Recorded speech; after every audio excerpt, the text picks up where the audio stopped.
This Indiana Jones theory is completely insane, and it could change the way you watch the franchise forever. Is it possible that the Indiana Jones franchise is just a fever dream that Han Solo had while he was encased in carbonite? Now, I know it might sound completely crazy, but there is a lot of evidence that supports this theory. So let's get right into Hansicle Solo's Carbonitemaire.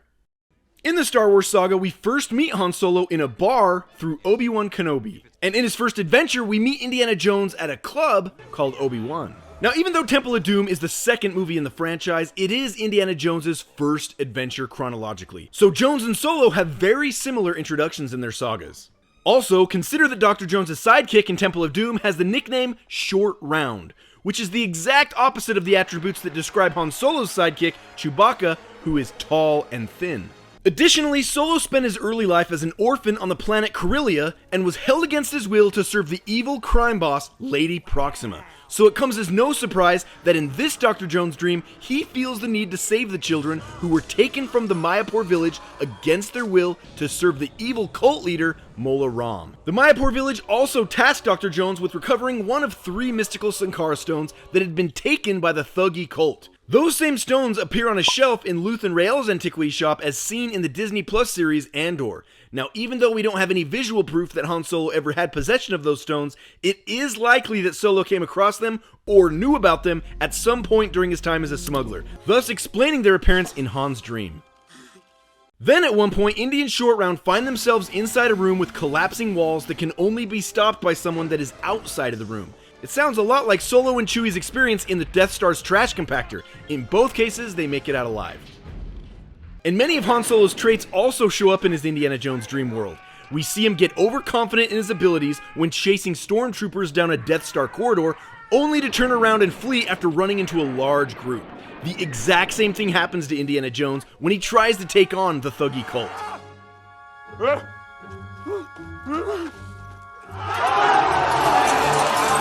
That brings us to the next chapter of Han Solo's Carbonitemaire, and the one with the most connections, Raiders of the Lost Ark. As Solo delves deeper into his imaginary adventure, he finds himself in a South American cave trying to get his hands on a golden idol. The very same idol that he saw on display in Dryden Voss's collection, as we saw in the movie Solo: A Star Wars Story. After using a bag of Anakin Skywalker's least favorite substance, Indy grabs the idol, which triggers the cave to collapse.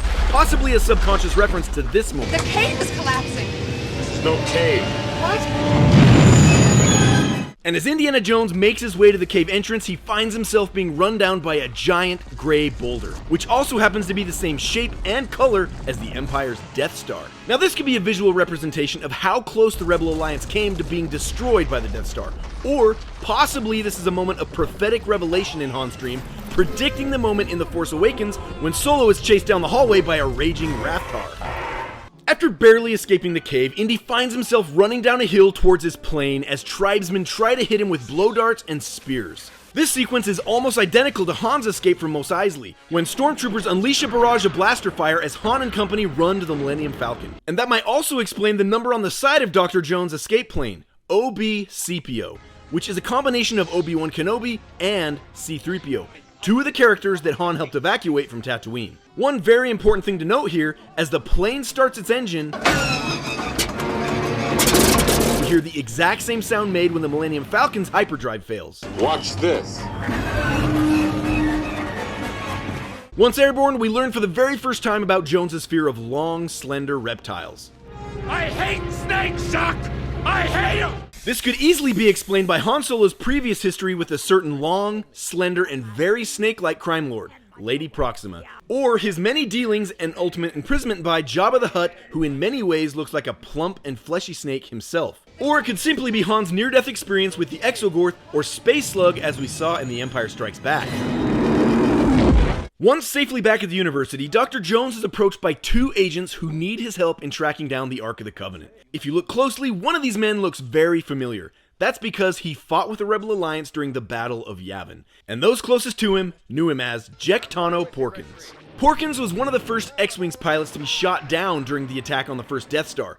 Maybe Porkins shows up in this dream because of the guilt Han feels for not helping the rebels sooner, which could have saved many more lives, including this fluffy pilot. The agents convince Jones to help find the Ark, and he has to do it before it falls into the hands of the Nazis, who are basically the same as the Empire. Throughout Han's Carbonite dream, Indiana Jones is constantly fighting the Nazis, an evil empire determined to take over the world, which makes sense because Han Solo is also constantly fighting an evil empire that wants to control the galaxy. Hell, even their uniforms look the same. Jones then makes his way to a remote outpost in a distant frozen location. There he connects with a beautiful and feisty brunette named Marion. Not too long after that, Marion is captured and imprisoned by the Nazis, which is exactly what happened to Leia right before she met Han for the very first time. At this point in Han Solo's dream, something is revealed that settles one of the biggest debates in all of Star Wars.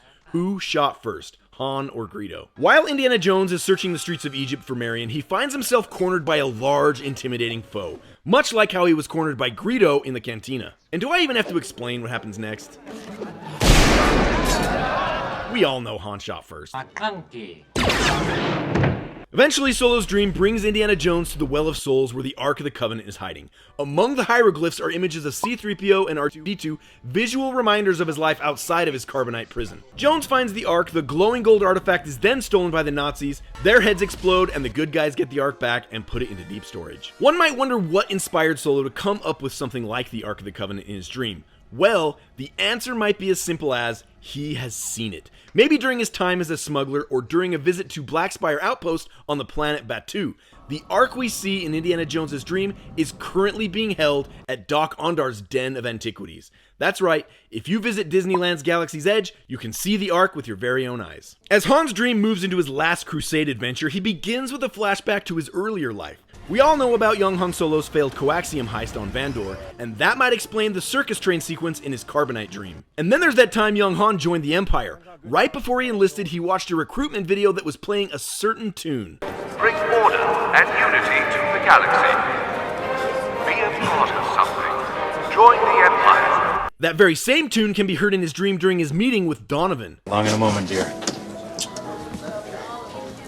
Donovan also happens to look exactly like Empire's General Veers. Veers, of course, led the charge for the Empire on Hoth and reported directly to Darth Vader. That brings us to the next portion of Han's Carbonite Mare, Kingdom of the Crystal Skull. This phase of his dream is very focused on the existence of aliens, obviously as a result of Han's everyday dealings with all kinds of scum and villainy throughout the galaxy. In this adventure, Han is trying to track down an alien skull, a crystal skull, that looks a lot like the skull seen on display in Dryden Voss's prize collection. It is possible that this skull is the focus of his dream because Han feels some sort of guilt for blasting the priceless collectible during a shootout, blowing it to smithereens. Indiana Jones also utters the classic line, I've got a bad feeling about this. Something that's been said by Han himself and those closest to him, including Obi-Wan, Leia, Luke, and C-3PO. Han also links up with an old friend who eventually ends up betraying him, kinda like how his old friend Lando betrayed him when the Empire arrived on Cloud City. And Indiana Jones's ridiculous refrigerator escape from the nuclear explosion doesn't seem so crazy if it's happening in a dream, and kinda makes sense if you consider the fridge to be like an eject pod, the only way folks in the Star Wars universe know how to escape a massive explosion.